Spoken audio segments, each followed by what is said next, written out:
Good morning, everybody.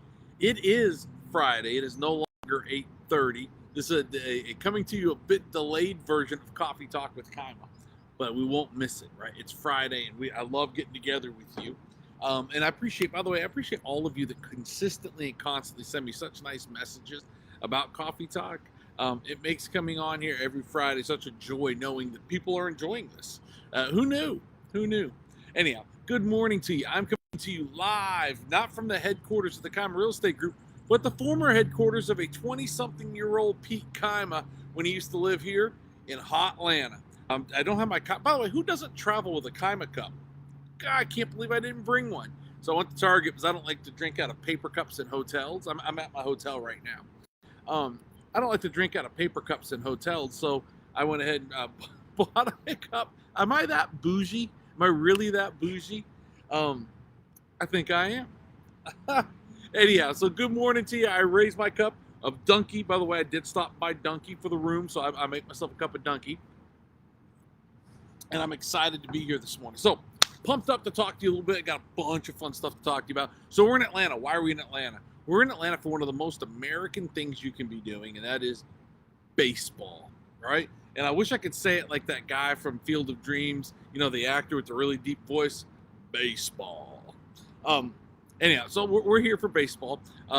Long story short, my son has been out for a year and a half almost, has not been able to play baseball. About a year. I take that back. About a year. It seems that long. It seems maybe a little bit longer. But he played last night, played really well. While they didn't take home a victory, the victory was the fact that he took the field and came off the field all in one piece, no broken bones. So, knock on wood, we're grateful for that. But it's been quite the American week, right? We've celebrated the United States of America on the 4th of July. That was a lot of fun. And what are the things that really come up with the 4th of July? What are the things that really stand out, right? Baseball, which we just talked about. The ugliest dog contest, right? So there's some dog named Scooter, which, by the way, my best buddy in high school named Scooter. So very appropriate that the ugliest dog is named Scooter. Shout out to you, Greenie. And, oh, by the way, happy anniversary to you, Greenie. And hot dogs, right? Again, Joey Chestnut leading the Americans out there in the field of hot dog eating contests. And won again. I think I forget how many hot dogs. It was a stupid amount, like 60 hot dogs or something stupid like that. But we were turned on to something new that we never heard of before. These hot dogs out of New York. Our buddy Maddie, who works with us here at the Kaima Real Estate Group, is from Syracuse. She's one of them damn Yankees. She came down and she stayed. Anyhow, so she was turning us on to these really good hot dogs. Find them in your local Wegmans. Somebody said Harris Teeter has them locally. I think they're called Hoffman's, and they come in 2 or 3 different like varieties. Delicious. She was right. Cheers to you, Maddie. Guy, what's up, brother? Hey, go Catamounts, buddy. Yes, and Scooter. Dude, how appropriate is it that Greenie is the namesake for the ugliest dog in America in 2023? Anyhow, so today's a special day for a variety of reasons. Anybody know what today is? Right? It's 7/7. It is the anniversary. It's Scooter's 16th anniversary, by the way. What else is it? It's National Fried Chicken Day. If you don't get yourself some fried chicken today, you're going to be kicking yourself. National Fried Chicken Day. We ought to celebrate that. It's also my son, Camden, my youngest son, Camden's birthday. He was born, we call him Jackpot because he was born on 7/7/7. And so we're going to go out and celebrate him tonight in a way that should be a lot of fun. There he is now, as a matter of fact, strolling on out here. Cam, come make an appearance. Come say hey real quick. Anyhow, so we're going to celebrate Cam. Also, I want to give a shout out. There's Cam. I want to give a shout out to somebody who's no longer with us that was also born on 7/7, 1949 to be exact. My friend Tom Dimmick. For those of you that know Tom Dimmick, raise your coffee cup with me. If America has more people like Tom Dimmick in it, we're going to be just fine, guys. One of the great ones. Let's talk a little about something that I don't like. And I don't mind doing them, but I don't like them. Roller coasters. Are you a roller coaster person?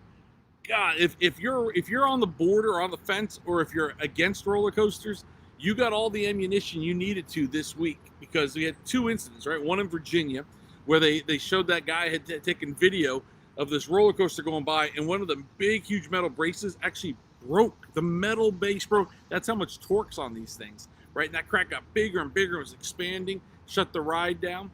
Number 2, and that was in Virginia. Number 2 is in Wisconsin. 3 hours upside down on a roller coaster for a malfunction. Yeah, no thanks. if I want to go fast and take my life in my hands, I'll ride with my wife to the grocery store. Honest to goodness, that's just as crazy as a roller coaster. Sorry, Jen, but quite frankly, it was more than enough reason for me to maybe hang up my roller coaster days, roller coaster riding days. But nonetheless, I know many of them are safe. But listen, how can you be inspecting them daily? Because every park will tell you, we inspect our roller coasters every single day. Well, if you do, how did you miss the big crack on that one big brace? Somebody took a picture of it a week before and you could see the crack then. So don't tell me you're inspecting it every single day because I don't know. Speaking of roller coasters and craziness, did you see the meme? It's not even a meme. It's actually a video. It's a police officer caught it on his body cam, right? I thought this was pretty cool. It reminded me of the 80s meme of the kids like riding their big wheels off of jumps or their bicycles off of jumps, that kind of thing. Where was it? Was it in Georgia? I want to say, yeah, it was definitely in Georgia.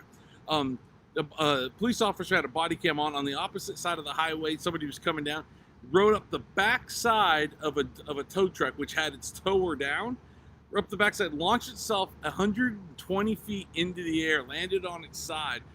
Listen, I hope everybody's okay. I don't know if they are or not, but if they're okay, it was pretty cool to watch, right? It reminded me of like some of the greatest movies I've ever seen. Right, by the way, speaking of greatest movies that kind of like that, The Bourne Identity, man, loved it. This was so Bourne Identity. It was unbelievably cool. It also reminded me of, do you remember the movie The Italian Job? Thought that was pretty sweet too, by the way. Anyhow, so check it out. If you haven't seen it, Google it. Car launches 120 feet in the air in Georgia. Really neat. So we're getting ready to go play baseball in this South Georgia, or this, not South, in the South Sun here in Georgia. It's going to be about 90 degrees out, but it's going to be about 102 in the heat index. And you know what, though? Quite frankly, there's no place I'd rather be than right there today to watch my son take the field. Last night, it wasn't about the outs that he made. It wasn't about the hits that he got. It wasn't about the plays that he made. It wasn't about any of those kinds of things. It was about watching him take the field for the first time in a while, healthy, and finish the game healthy, right? At the end of the day, that's what really matters the most. He said this on the way here when I asked him about, what are the things we want to accomplish? Well, he talked about he wanted to have a good game both offensively and defensively and everything else. But he summed it all up by saying this. He said, I just want to have some fun. And, when you boil it all back down to what it is that we're doing here, it's about having fun. Now, winning's fun. Don't get me wrong. As a former coach, winning is fun. But quite frankly, I think he nailed it when he said that. So we're having a blast. For those of you that are tuning in, I'll continue to post some pictures and what have you. But I appreciate all the support. I'm so grateful that you guys are here. Guy, yeah. Oh, no kidding. I didn't know that. So Carowinds also has one. How about that? Well, listen, everybody, I appreciate you being here. I will continue to post pictures. Happy birthday to Tom Demick. Happy birthday to Camden. Happy belated birthday to the US of A. And I'll see you in a week.